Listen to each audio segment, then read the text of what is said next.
총 66장으로 이사야서가 되어 있는데 성경이 몇 권으로 되어 있죠? 66권. 그러니까 똑같아요. 구약이 몇 권이죠?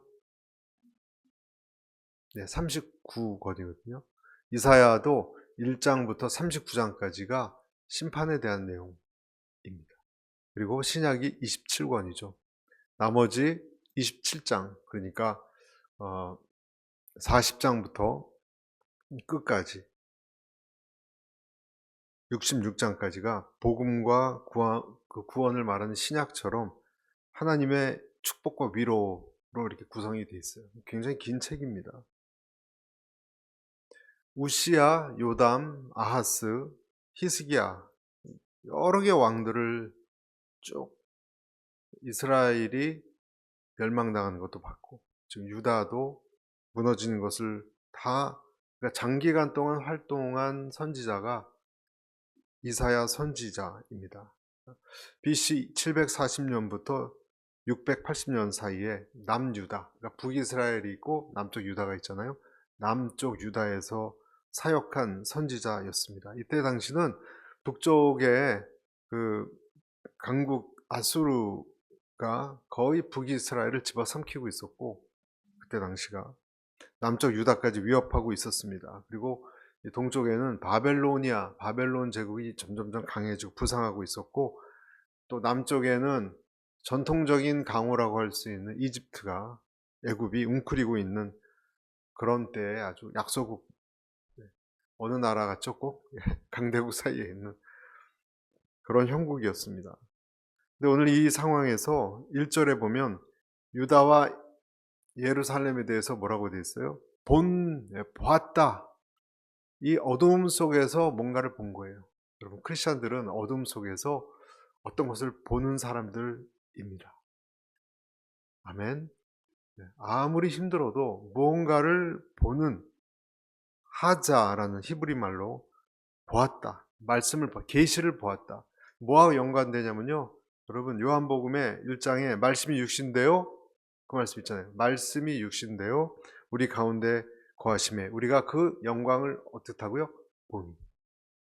영광을 보니. 그러니까 예수 그리스도의 영광을 보는 것, 그 보는 것, 그 이 말씀하고 그대로 연결이 돼요.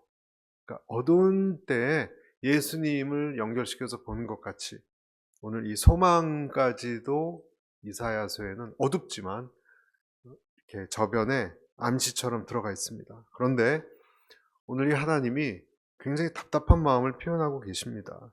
2절을 한번 보시죠. 2절. 하늘아 들으라, 땅아 귀 기울이라.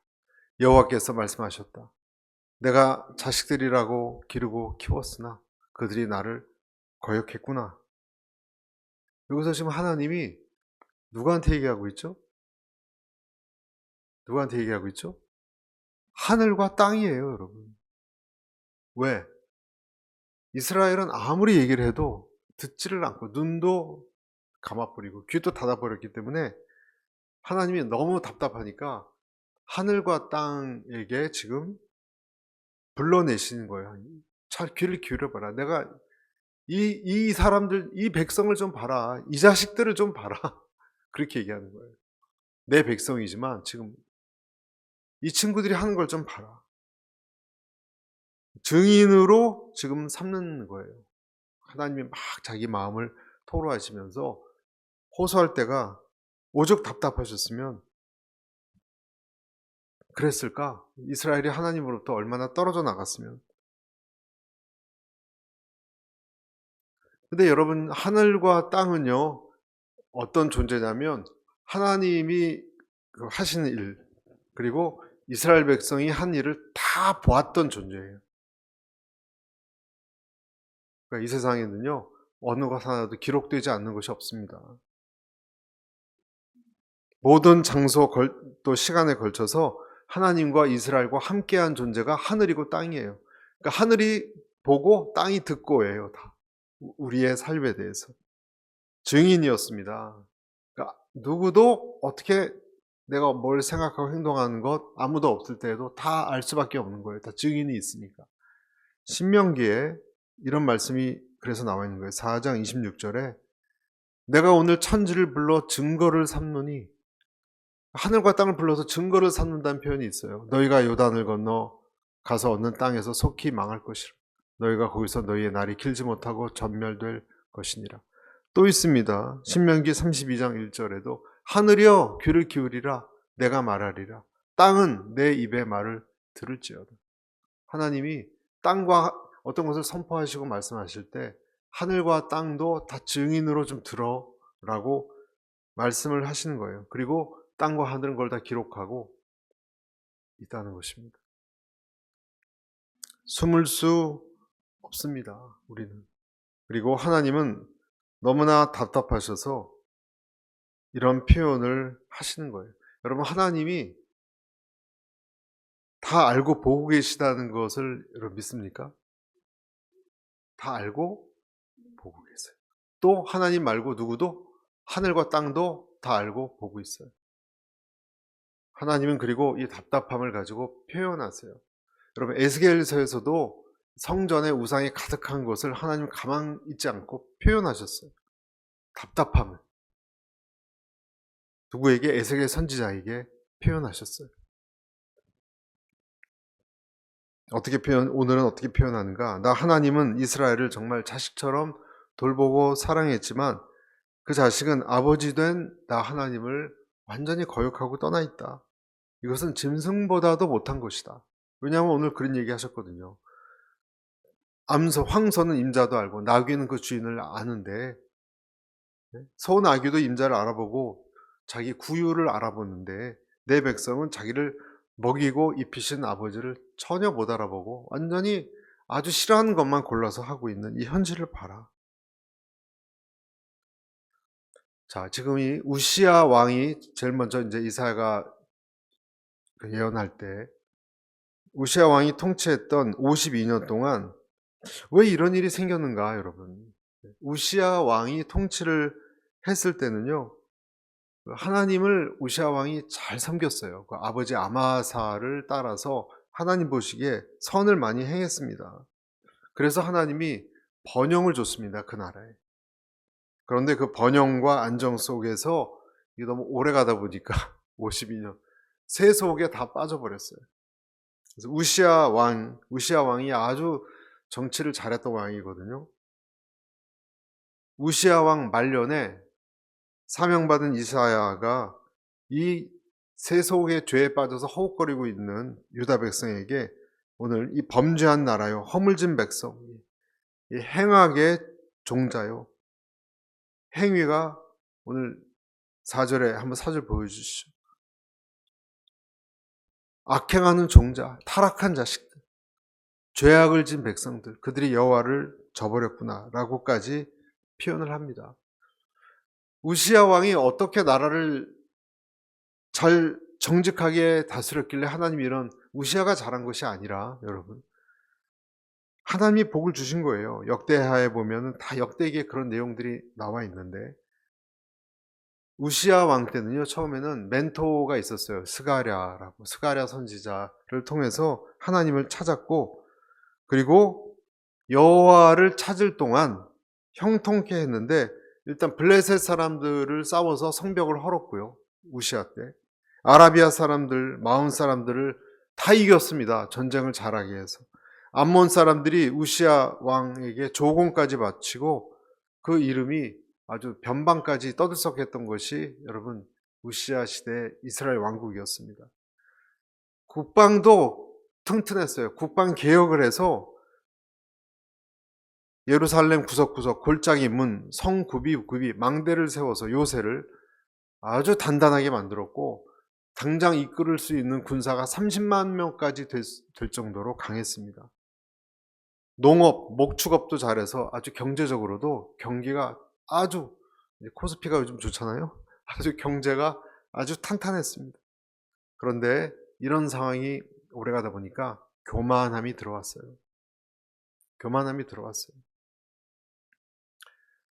여러분이 어떤 상황에서 지금 살고 계십니까?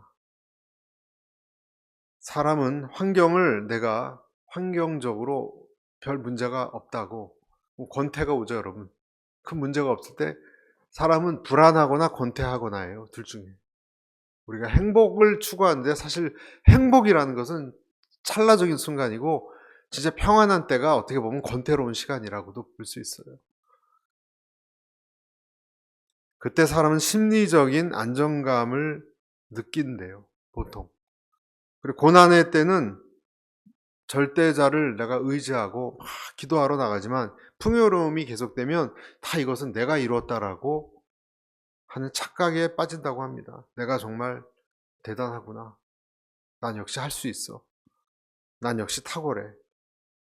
그래서 우리 이 자아라는 것이 평강이 오래가면 비대해진다고 하지 않습니까? 그래서 이 우시아 왕도 말년에는 너무 잘하니까 교만해져서 제사장 역할까지 거기다 손을 댔다가 나병을 얻었잖아요. 문둥병을 하나님께 징계를 받아서 얻었습니다. 그러니까 이 백성들도 어떻겠어요? 이 우시아 시대의 백성들도 아, 우리는 참 대단한 백성이라는 착각 속에 빠졌다는 거예요. 이런 교만병이 얼마나 고치기 힘든 병인지 모릅니다. 이 사람의 뇌는요, 번영의 시기에는 눈에 보이는 것들, 좋은 집, 건축물, 또 뭐 강한 군대, 또 그냥 곡식이 담겨 있는 이런 창고들, 이런 것이 눈에 들어오고 보이지 않는 것은요 우스워진대요. 보이지 않는 하나님은요 우스워집니다. 원래 인간은 죽음과 유한함, 인생은 짧고 우리는 죽을 수밖에 없다는 죽음과 이 유한함을 근본적으로 갖고 살아가는 존재인데 눈에 보이는 것들 때문에 눈에 보여서 안전한 것 같으니까 그 안전함이 당장에 내게 임할 수 있는 어떤 질병이나 기근이나 전쟁이나 공포나 이런 것을 다 막아준다라고 생각하는 거예요. 그래서 착각한다는 거예요. 자아가 비대해지기 때문에. 그래서 제일 중요한 질문, 어떤 질문이죠? 나는 어디서 오고 그리고 어디로 가는가? 이 질문을 해야 되는데 이 질문을 던지고 그리고 답을 찾아야 되는 필요를 못 느낀다는 거예요.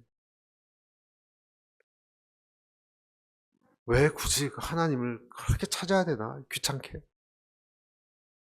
네? 여러분, 몸 편하고 즐겁고 행복할 때는요, 하나님께 골방 가서 기도하는 거 귀찮습니다, 여러분.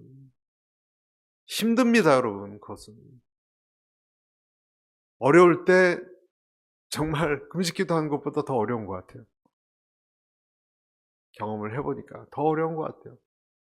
기도한다는 것은요, 그 자체가 겸손함으로 들어가는 거예요. 그런데 내 마음이 자고해져 있으면요, 절대 기도 못 합니다. 5분도 못 합니다. 그래서 오늘 3절에 이렇게 나와 있는 거예요. 3절에. 황소도 자기 주인을 알고 나귀도 자기 주인의 구유를 아는데 이스라엘은 알지 못하고 내 백성은 깨닫지 못하는구나. 그런데 자, 이제 여기서 문제는요.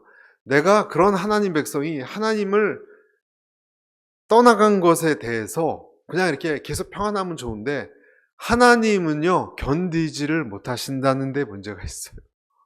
하나님, 우리가 첫 번째 생각해야 될 부분입니다. 같이 한번 읽어보겠습니다. 시작.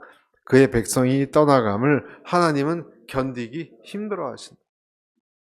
여러분, 하나님은요 견디기 힘들어 하십니다. 적당히 그냥 방치하시지 못하십니다.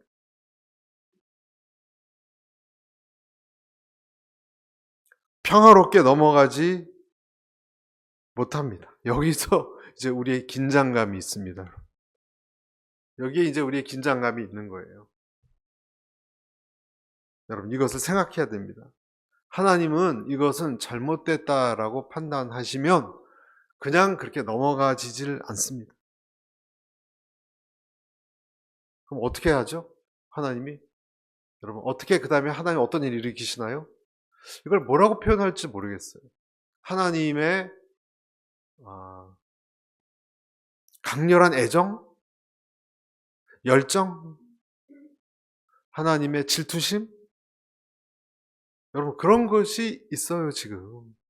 하나님의 백성이 하나님 떠나가면 그냥 계시질 못하세요. 하나님의 간섭, 하나님의 어떤 끌어당김, 뭘 통해서 나타나죠? 어떻게 경험되죠? 내가 추구하는 일 속에 어떤 일이 일어납니다. 내가 구축하고 있는 인간관계, 어떤 무슨 관계 속에 하나님이 간섭해 들어오십니다. 여기서 우리의 긴장감이 있는 거예요. 그냥 놔뒀으면 좋겠는데. 19세기 영국에 그 유명한 시인 프란시스 톰슨이라는 사람이 있는데, 이분이 유명한 시를 지은 것으로 유명한데요. 천국의 사냥개, 이런 시를 지었어요. 182행이나 되는 아주 대단히 너무너무 긴 건데, 어쨌든 여기서 자기 백성의 뒤를 끈질기게 쫓는 하나님을 사냥개로 묘사를 했어요. 사람은 신을 피해서 도망치고, 이 신은 끝까지 그 사람을 추격하는 숨바꼭질, 이것이 인생이라는 거예요. 사람은 하나님의 통제가 싫어서, 그리고 내가 하나님 없이 살 수 있는 이 달콤한 독립심, 내가 뭐든지 할 수 있잖아요. 그걸 안 뺏기려고 계속 도망칩니다. 돈으로 도망치고, 명예 뒤에 숨고, 또 하나님은 안 계셔 하는 냉소주의 속에 숨고, 종교적인 외식 속에, 교회는 가끔 나와요. 외식 속에 뒤에 숨고. 그런데 하나님은 그 가짜로 이렇게 나를 가리고 있는 그 안전망들을 다 파헤친다는 거예요. 돈이면 돈, 내가 의지했던 거, 명예면 명예, 다 파헤치신다고, 억지로 걷어내신다는 거예요. 내가 의지하고 있었던, 내가 목발을 짚고 있으면 목발을 걷어차시는 한이 있어도 내가 의지하는 것을 걷어내신다는 거예요. 그리고 이 걷어내는 것이 곧 뭐예요? 우리에게 환난이라는 거예요. 고생이라는 거예요. 그리고 다 무너지는 허탈감, 허무함, 완전히 피폐하게 만들 때가 있으십니다. 그리고 본인을 떠나간 그 인생을 이렇게 사방으로 에워싸십니다. 사냥개들이 에워싸듯이. 천국의 사냥개라는 표현이 딱 맞는 것 같아요. 근데 그 마지막 순간에도 우리는, 사람은 그 하나님의 손길이 다가오는데 나를 괴롭게 한다고, 올가맨다고 생각해서 굉장히 강렬하게 저항하고 투쟁을 하기도 한다는 거예요. 우리 인간은. 왜냐하면 내가 하나님 손에서 벗어나서 내가 혼자 신이 되려고 하는 그 의지하고, 하나님이 나를 붙잡으려는 그 힘하고 둘이 싸우는 거예요. 이게 야곱의 야복강의 그 씨름이 다 이런 거 아닙니까, 여러분? 격돌하는 전쟁터라는 거예요. 우리 삶은 결국은 탕자가 돌아오는 것이고. 여러분, 천국의 이 사냥개는 저와 여러분도 한때 쫓아오지 않았습니까? 여러분, 성경에 보면 다 그런 기사들이에요. 사마리아 여인 기사도 마찬가지고, 38년 베데스다 목가에 된 환자도 다 그런 것이고, 나사로 사건도 다 하나님의 천국의 사냥개와 같은 모습인 것이죠. 여러분, 이것이 성경을 우리가 이해하는 굉장히 중요한 관점이에요. 하나님의 백성이 하나님을 떠나면 긴장이 시작되는 거예요. 그냥 평온으로 내버려 두어지질 않아요. 하나님이 일하세요, 여러분. 아멘. 하나님이 일하세요. 이어령 씨 같은 경우, 여러분, 이어령 씨는 한때 정말 한국 문학의 최고봉이라고 불렸던 날카로운 이성, 글의 힘, 철저한 휴머니스트, 인본주의자였어요. 하나님 중심주의자가 아니라. 그리고 무신론자, 그리고 기독교를 비판했습니다, 여러분, 한때. 인간이 만들어낸 환상이다. 강하게 비판했습니다. 원래 그 인본주의자들이 다 그렇지만. 한국 문학계의 최고봉이었을 때 언제냐면 자기가 가장 잘 나갔을 때 그랬다는 거예요. 그런데 하나님은 그분의 제일 약한 고리였던 제일 약한 고리가 누구였냐면 자기 딸입니다. 생명보다 소중했던 이미나, 나중에 목사님 되셨죠. 이미나 그 딸을 통해서 추적하셨습니다. 천국의 사냥개처럼. 딸이 암에 걸리고 시력을 잃어가는 실명이 되고 있었습니다. 절망적인 그 황당한 상황 속에서 이 대한민국 최고의 정말 천재가 가진 지식 또 뭐 명예, 권력은 한 줄의 해답도 못 주었다 그래요. 딸의 고통 앞에 내 이성이 얼마나 초라한지 뼛속까지 깊이 느꼈다. 결국 무릎 꿇으면서 만약 하나님께서 내 딸 눈을 다시 볼 수 있게만 해주신다면 내 남은 평생 내 지성을 하나님 영광을 위해서 쓰겠다라고 아주 약속까지 하십니다. 눈물로 항복했습니다. 그래서 평생 정말 드높았던 지성이 완전히 깨져서 세례까지 받았던 이 사건이 아주 드라마틱한 이 지성사의 현대 한국 지성사의 아주 드라마틱한 일 중에 하나였다 그래요. 여러분, 우리는 누구나 혼자 살아가지 않습니다. 혼자 살아가지 않습니다. 하나님 앞에서 살아갑니다. 그리고 보이지 않는 그분의 손길, 그리고 그분의 움직임, 그분의 음성이 우리를 이렇게 감싸고 조여옵니다. 여러분 믿으시죠? 기도가, 이어령 씨 기도가 응답됐습니까? 응답됐습니까? 이어령 교수의 간절한 기도 이후에 딸 이미나 목사의 망막 박리 증세가 기적적으로 치유가 됐어요. 시력을 회복했어요. 그리고 이미나 목사님은 나중에 이것을 가리켜서 의학적으로 이해할 수 없는 일이 일어났다고 고백했어요. 이어령 씨가 예수님 받아들인 계기가 된 거예요.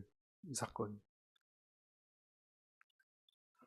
온 머리가 병들고 발바닥에서 머리까지 정말 성한 곳이 없이 터지고 찢겨 나갔지만 이 유다 백성들은 끝까지 잘못했다는 말을 하지 않고 계속 영적 고집을 피웠습니다. 여러분 7절 8절 보실까요? 너희의 땅은 황폐해졌고 너희 성들은 불태워졌다. 너희 땅은 너희 눈앞에서 이방 사람들에게 삼켜졌으며 이방 사람들에게 파괴된 것처럼 폐허만 남았다. 8절 시작. 시온의 딸이 포도원의 초막처럼 오이밭의 원두막처럼 에워싸인 성처럼 겨우 남았다. 그래서 하나님이 지금 우리가 읽은 것처럼 어떻게 하셨어요? 두 번째, 하나님은 백성을 돌이키기 위해서 징계의 매를 드세요. 오늘날도 변함이 없습니다. 아까 저희가 지금 읽었던 이 내용은 실제 일어났던 히스기야 왕 14년에 아수르 왕이 여러분 왕 산헤립이라는 사람이 쳐들어와서 어떻게 했습니까? 유다 성읍 46개 함락시키고 불태우고 백성들을 사로잡아 갔어요. 유다의 모든 농토, 성읍 다 짓밟히고 삼켜졌습니다. 이것이 우리가 읽었던 7절에 땅이 황폐화되고 성읍이 불에 타고 8절에 그냥 다 없어지고 포도원도 없어지고 참외밭에 원두막처럼 예루살렘 성 하나만 남았다. 원두막처럼 그렇게 표현한 거예요. 그리고 이미 그 전에 720 BC 2년에 북이스라엘은 아수르 때문에 지도에서 사라졌어요. 여러분. 완전히. 먼저 여러분 북이스라엘이 날아가고 나중에 남유다가 날아갔잖아요. 그러니까 너희도 회개하지 않으면 이렇게 된다라 파멸된다. 강력한 경고가 있는 거예요. 지금. 다 지켜봤습니다. 여러분. 남유다는 북쪽의 반쪽 자기 동족 북이스라엘이 어떻게 파괴되고 끔찍하게 아수르 민족이 얼마나 무시무시하고 잔인한지 아시죠 여러분? 옛날 그 유적들과 이 역사 증거를 보면은요 제일 잔인한 민족 중에 하나가 아수르예요. 이 쇠사슬 같은 걸로 코에다 꿰가지고요 다 굴비처럼 엮어서 데리고 갔어요 포로들을.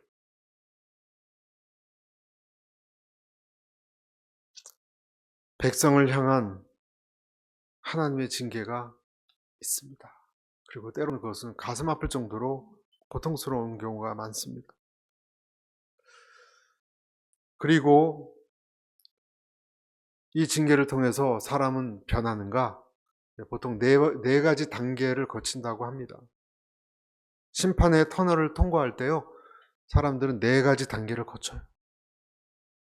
그때 심리적으로, 영적으로 어떻게 변화가 되는지.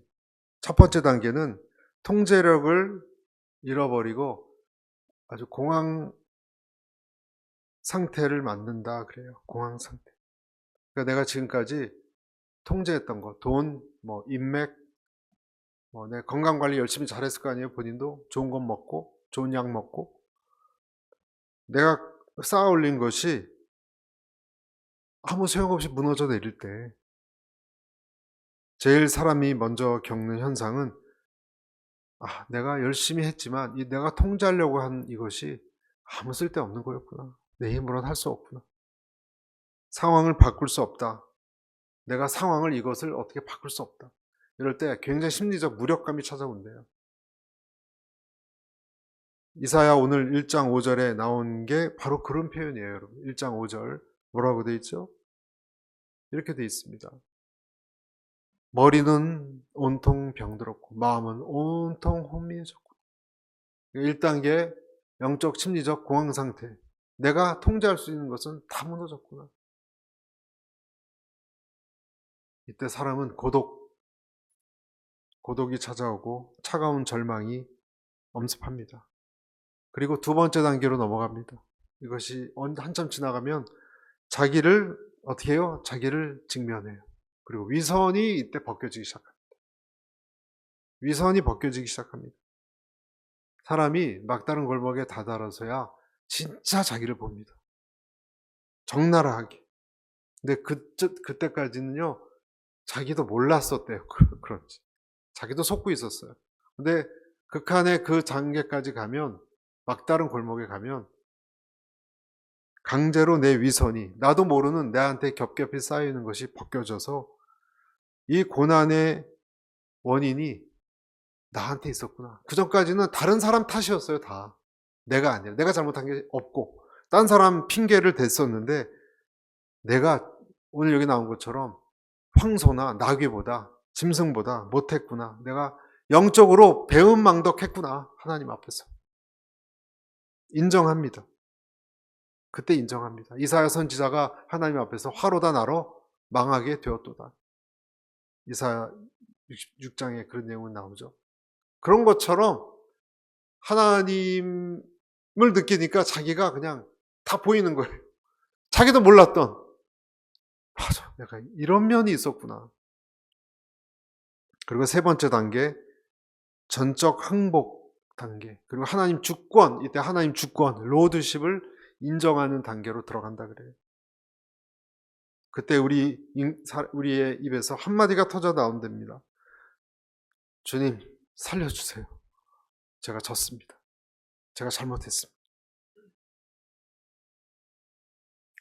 내 운전대를 내가 질렸던 그 고집을 내려놓고 패배를 인정하고 거룩한 항복을 합니다. 이때 하나님과 관계에서 어떤 전환이 일어나요. 하나님을 그전까지는 내 어떤 요구를 들어주는 우상으로 여겼던 태도에서 완전히 이제 바뀌어져서 그분이 내 주권자, 내 요구를 들어주는 분이 아니라 내 주인이요, 진짜 아버지요, 내 남편이요, 내 왕이요, 주권자로 받아들여요. 할렐루야. 그리고 네 번째 단계가 희망이 솟는 단계. 그럼 이때 희망이 솟아 올라옵니다. 섭리 앞에서 우리가 넘어지잖아요. 거꾸러지고. 하나님은 그 속에 그냥 넘어진 채로 두시지 않습니다. 이때부터 하나님이 일하시는 단계예요. 이 마지막 네 번째 단계가 하나님이 일하시는 단계예요. 하나님은 회개하고 자기를 인정하는 자 앞에서 징계의 매를 거두시고 상처를 싸매시고, 그리고 그분만의 어떠한 특별한 방식으로, 각 사람에게 각자 다 달라요. 특별한 방식으로 치유의 일이 시작됩니다. 그리고 여기서 우리는 안식을 느껴요. 영적으로 안식이 와요. 치유가 아직 안 됐는데도 안식을 경험합니다. 그리고 이 당사자는 내 뜻대로 지금 되지 않잖아요. 모든 게 무너졌기 때문에. 이 고통의 시간이 하나님의 어떤 섭리인가 하고 생각하기 시작해요. 이때 비로소 나를 빚어가시려고 이렇게 섭리로 하시는 건가? 이것이 오늘 우리가 읽었던 마지막 구절이에요. 9절 한번 보실까요? 9절 시작. 만군의 여호와께서 우리 몇몇을 살아남게 하지 않으셨다면 우리는 소돔같이 고모라같이 될 것이다. 그래서 오늘 우리 세 번째 여러분과 나누고 싶은 것은 뭐냐면, 하나님은요 생존의 희망을 남겨놓으세요. 누구에게? 네 번째 단계에 도달한 사람이. 이 생존자, 지금 생존자를 남겨두시지 않았다면 그랬죠. 이 생존자가 누굴 얘기하는 겁니까? 생존자가 그 희망의 씨앗이에요. 구체적으로 누군지 역사적으로 보면 이 아수르 사내립 대공습 속에서 기적적으로 살아남은 예루살렘 성의 백성들을 가리킵니다. 근데 영적으로 보면 심판을 보통 다 받잖아요. 여러분, 심판을 받는다고 다 하나님께 나아가는 게 아니에요. 아수르나 바벨론의 이 침공 때문에 무너져서 다 끌려간 사람들 중에 끝까지 우상 숭배하는 사람들도 많았습니다. 일부만 하나님을 깨닫고 회개했습니다. 여러분, 다 하나님께 돌아서는 것도 아니에요. 한 부류만 주님 앞에서 무릎을 꿇습니다. 이 징계 속에서 징계를 불평하고 화내는 사람도 많았어요. 다 똑같지 않아요, 다. 실제로 그렇지 않습니까, 여러분? 네, 어떤 무리가, 소수의 무리가 있는데 이 사람들을 생존자라고 부르고, 신학적으로는요 이 사람들을 거룩한 남은 자 사상이라 그래요. remnant theology라고 있어요. 남은 자 사상이라 그래요.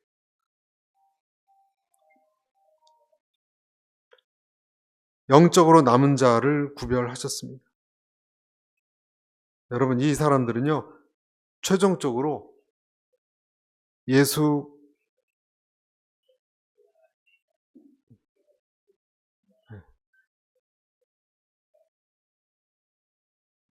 네, 감사합니다. 예수님을 따르고 믿고 따르는 교회 성도들을 뜻하기도 합니다. 이 사람들이 이사야서 6장 13절에 이렇게 나와 있는 사람들이에요, 여러분. 중요하니까 같이 한번 읽어볼게요. 시작. 밤나무와 상수리나무가 배임을 당하여도 그 구루터기는 남아있는 것 같이 거룩한 씨가 이 땅이 구루터기니라 하시더라. 여러분, 이 사람들의 특징은 우리가 오늘 읽었던 것처럼 그 1단계, 2단계, 3단계, 4단계를 거치면 어떤 생각으로 바뀌냐면요. 9절 한번 다시 보여주실래요? 마지막 절. 전혀 달라요, 여러분. 옛날 사람들하고. 만군의 여호와께서 이렇게 말해요. 만군의 여호와께서 우리 몇몇을 살아남게 하지 않으셨다면 우리는 소돔같이 고모라같이 됐을 것이다. 여러분, 이게 불평하는 소리입니까? 아니면 감사하는 소리입니까? 지금 누구냐면요, 다 무너진 사람들이에요. 재산도 다 뺏기고, 그리고 자기 식구들 중에 다 헤어지고 막 사별한 사람들도 많았을 거예요. 처절하게 고통당하고 마치 남은 막대기 몇 개 불 속에서 연기가 나는 그런 정도의 참담한 상황인 때 남은 사람들입니다. 이 사람들이 하는 말이 그래도 이렇게 환난 당한 게 다행이다, 이런 말 하는 거예요. 왜? 안 그랬으면 우리는 소돔과 고모라처럼 됐을 거야. 이렇게 생각이 바뀌어요, 여러분. 이 사람들이 남은 자들이에요. 전혀 다르죠? 그래서 오늘 우리가 1절부터 쭉 봤지만 하나님을 거역하는 짐승보다 못한 이 사람들아, 하늘과 땅에게 하나님이 호소하 답답해서 얘기했는데, 그러고도 못 고치고 있는 것을 하나님이 징계하시고 심판을 하셨어요. 그런데 그 끝에 뭐라고 하나님이 희망을 남겨두셨냐? 이렇게 말하는 사람들을 남겨두셨다는 거예요. 그루터기. 이 시대에 예수 그리스도를 믿고 끝까지 그리스도 예수의 능력으로, 이름으로 믿음을 지키고 소망을 붙들고 살아가는 교회, 저와 여러분들, 이 사람들이 남은 자들이에요. 그리고 우리는 어떤 상황이 와도 그것을 다시 은혜와 감사로 다른 식으로 볼 수 있는 사람들이에요. 이것이 하나님이 나를 빚어가시는 환난의 시험이구나. 나를 다시 하나님이 살려두신 것은 소돔과 고모라처럼 되지 않게 하려는 하나님의 사랑의 매였구나. 진짜 그리스도인들입니다. 이 사람들은 그렇게 이해하는 거예요. 그런 환난 때문에 감사합니다. 소돔과 고모라가 되지 않게 된 것을 감사드립니다. 이런 고백을 드리는 저와 여러분들이 되시기를 축복합니다. 기도하겠습니다.